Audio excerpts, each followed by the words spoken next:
Welcome to my NFL Week 13 picks video. I invite you to play along and post your picks in the comments below. Last week I was 13-3 straight up and 11-4-1 against the spread, taking me over 50% for the year.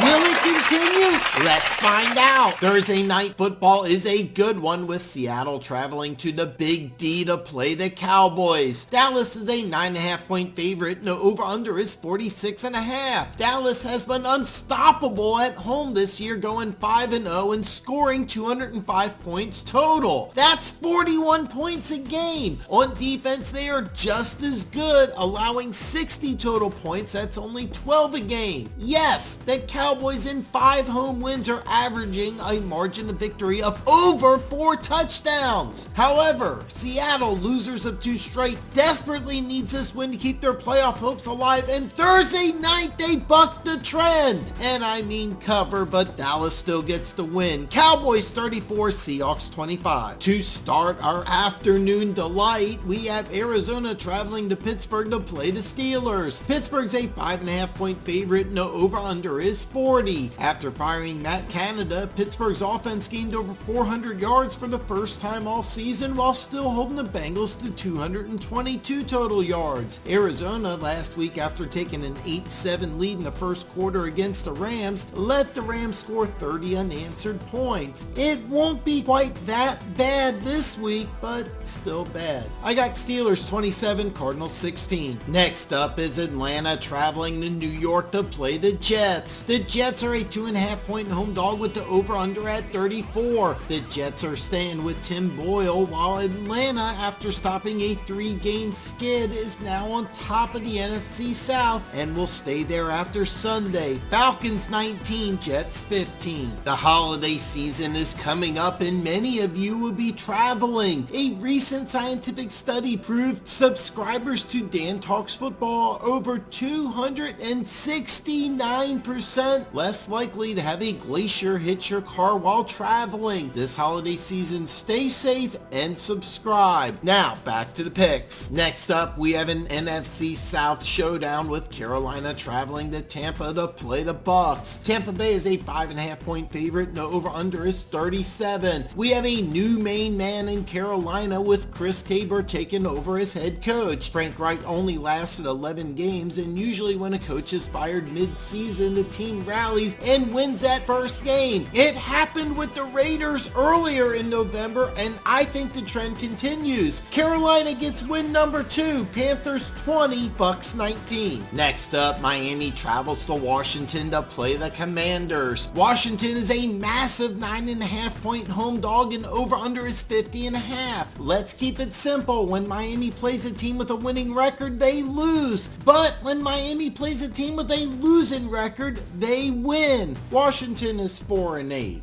Dolphins 31, Commanders 20. Next up, we have LA traveling cross country to play New England. The Patriots are a 6 point home dog and the over-under is 40. The Patriots at 2-9 are in the hunt for the number 1 overall pick, something that hasn't happened since 1991 when they took Drew Bledsoe first overall. The Chargers at 4-7 aren't mathematically eliminated from the playoffs, but they are out. Patriots get the upset, and Monday, Brandon Staley becomes coach number 3 to get fired before the end of the season. You heard it here first. New England 24, LA 19. Next up, we have Detroit traveling to the Big Easy to play the Saints. New Orleans is a 4 point home dog and the over-under is 46. Detroit, after losing on Thanksgiving, is 8-3, but thanks to the Bears winning on Monday night, they still have a 2-game lead in the North. The Saints, after a loss to the Falcons, has the same record as Atlanta, but the Falcons hold the tiebreaker. The Saints really need this one, and let's go for 2 upsets in a row. Saints 27, Lions 25. Our final early game is an AFC South showdown with the Colts traveling to Nashville to play the Titans. Tennessee's a 1.5 point home dog and the over-under is 42.5. The Colts are one of 3 teams with a 6-5 record and hold the tiebreaker over the other 2 teams for the final wild card spot. Tennessee at 4-7 is not realistically in the playoff picture, but still puts up a fight.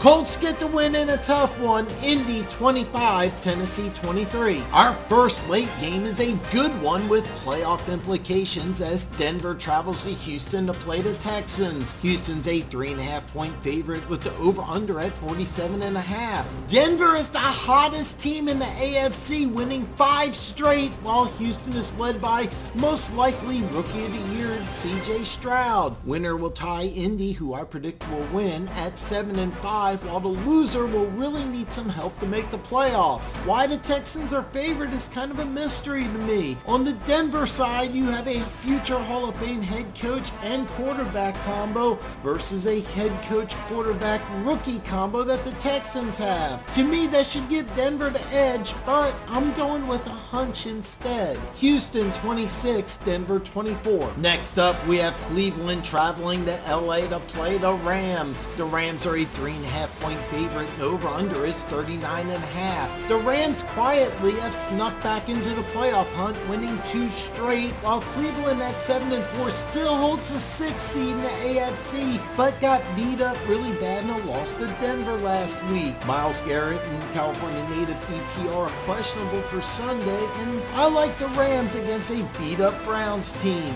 I got LA 24, Cleveland 13. Sunday night, we have a good AFC-NFC game as the Chiefs travel to Lambeau to play the Packers. Green Bay is a 6.5 point home dog with the over-under at 42. Green Bay has won 2 straight and is only a half game behind NFC North rival Minnesota for the final wildcard spot in the NFC. The Chiefs with a win would tie Baltimore with a 9-3 record, but would currently hold the tiebreaker. This means if the Chiefs win, they would hold the 1 seed in the AFC after week 13 ends. I'll go with KC here. Chiefs 27, Packers 19. We wrap up week 13 with an AFC showdown in Jacksonville as the Bengals travel to Duval to play the Jags. Jacksonville is a huge 8.5 point favorite. The over-under is 38. Cincinnati at 5-6 is still holding on to playoff hopes, while Jacksonville at 8-3 can still get home field advantage for the playoffs. Without Burrow, I just can't see the Bengals winning. I got Jags 24, Bengals 14. If you're new to betting on football, you can check out my tutorial video here. And remember, this video is a conversation starter. I give you my picks, but I really want to see yours in the comments. Post your favorite team over all 13 games. Don't forget, I go live every Tuesday and Friday, 7 p.m. Central Standard Time on the live stream. All questions are answered and anything goes. Stay safe, and I look forward to seeing you again, hopefully very soon.